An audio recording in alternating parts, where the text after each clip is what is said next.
in the middle of wild weather stretching from coast to coast. We first want to go to the Midwest, where blizzard conditions are setting the stage now for a white weekend and then Thanksgiving.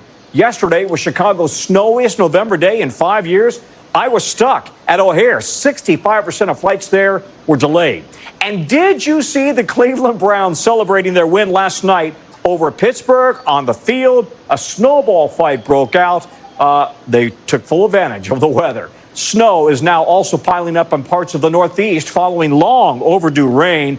Inches are blanketing communities from Pennsylvania through New England. And in the West, the atmospheric river storm is now bringing down, toppling trees, potentially dropping up to 15 inches on an already soaked Northern California. Look at that.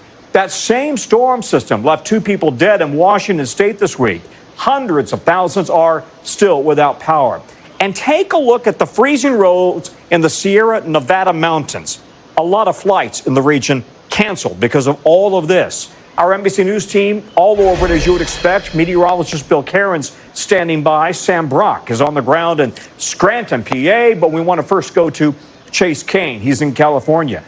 Chase, you've been telling us how this is going to get progressively worse this week. So what's it looking like now?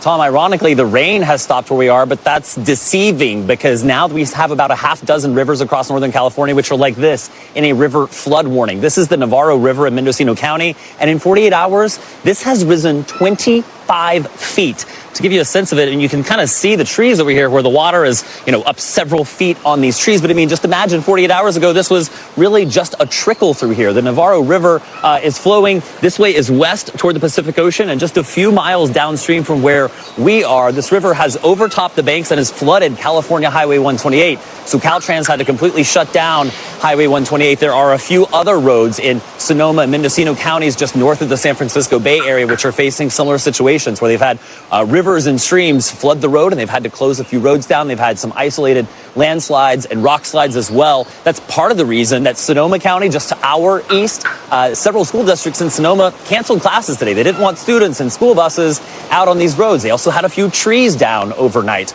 There have also been several reports of swift water rescues, I should say, over the past 24 hours here in Northern California, because this rain came down hard, but it also came down over the course of many days. Parts of Mendocino and Sonoma County had 12, even up to 17 inches of rain. And so it is tapering off now, but still a little bit of rain over the next few hours. The rivers are hopefully getting close to cresting. But again, 6 rivers under a river flood warning. So they're asking folks to, please, if you encounter water on the road, Tom, don't drive through it. Last thing you want to do. Yeah, boy, that's a lot of water behind you there. Chase, thank you very much. Let's go to Sam Brock right now. He's up in PA. Sam, it's been rain and then snow in the east, but it's actually a welcome change, right? Because of the fire dangers and the dryness we're seeing here on the east side. From that standpoint, Tom, it has been significant. There have been hundreds of fires in these drought-stricken states. New York City, for example, had some 300-plus fires just this month. We're in Scranton right now, Pennsylvania, also going through similar drought-like conditions, brush fires popping up all the time. The snow itself has started to really lighten up. It was coming down heavily from about 6 or 7 o'clock last night through basically 1 o'clock this afternoon. We're now stuck at about 5 or 6 inches total. You can see my foot here. It's up to about my ankle, and that's after the snow has settled. Nearby, some of the highs in terms of the Poconos peaks, 20 or so inches. So it has been a ton of snow.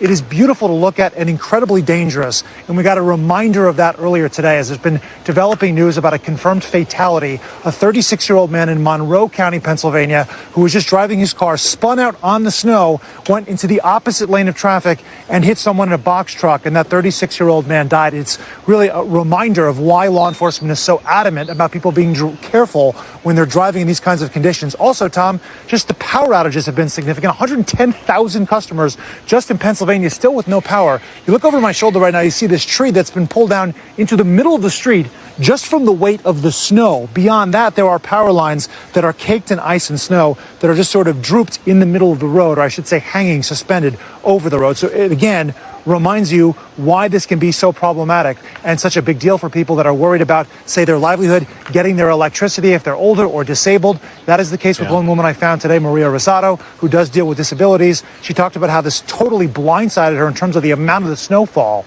Take a listen.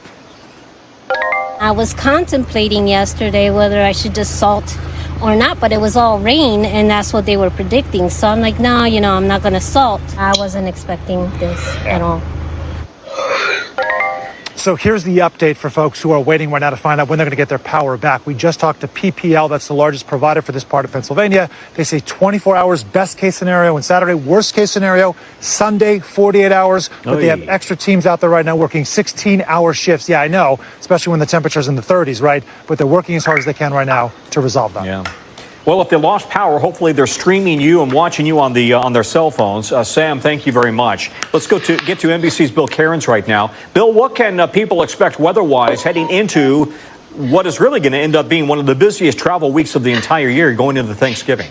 Tom, we need to get rid of these two storms first, and then we'll start talking about the next big storm that's likely going to impact Wednesday to Thursday to Friday at the end of next week, of course, right during the peak of the travel. So here's the huge storm in the east, still spinning right over the top here of New York and Pennsylvania. We've had snow bands around it, mixed with rain all day today from Buffalo all the way down to Washington, D.C., and now we're going to start to see some additional rain piling up around Boston.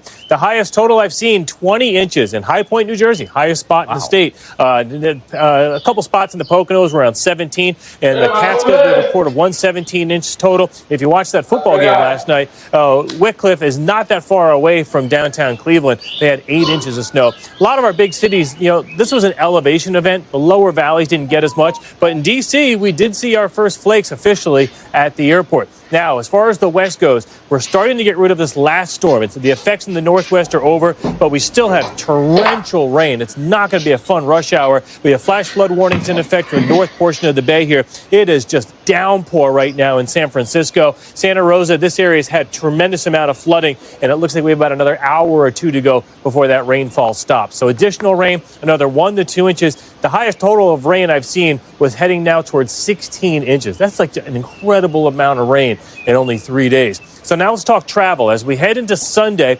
new storm comes into the west. So Interstate 5, that's going to be problematic for travel. Notice everywhere in the east of the Rockies, we're good. We get rid of that storm. So everyone on east of the Rockies, Sunday's no problems. Airport should be all right. Maybe a little gusty with isolated delays from New York to Boston, but that's it. And driving-wise, heading through the Rockies and I-5. So now let's fast forward to what they call, Tom, the busiest travel day of the year, and that's the Wednesday before Thanksgiving. We're starting to watch our storm coming through the Rockies out into the plains, so that Interstate 80 could have minor issues, also 70 and I-25 going through Colorado. The East Coast, you're just fine on Wednesday. But as we head towards Thursday, that's when things change. And I'll give you a little sneak peek at Thursday. This storm's going to be heading to the east. We're going to have heavy rain, maybe even some thunderstorms. The northern edge of this should be snow, and it looks to move into the I-95 corridor during Thanksgiving Day. So obviously the Macy's Parade, we have to talk about that impacts possible. Everyone in the west is clear as could be. So, Tom, not what you want to see is a big storm Wednesday into Thanksgiving Day. Boy, it looks like it's going to be a wet Thanksgiving on the East Coast. All right, Bill, thank you very much.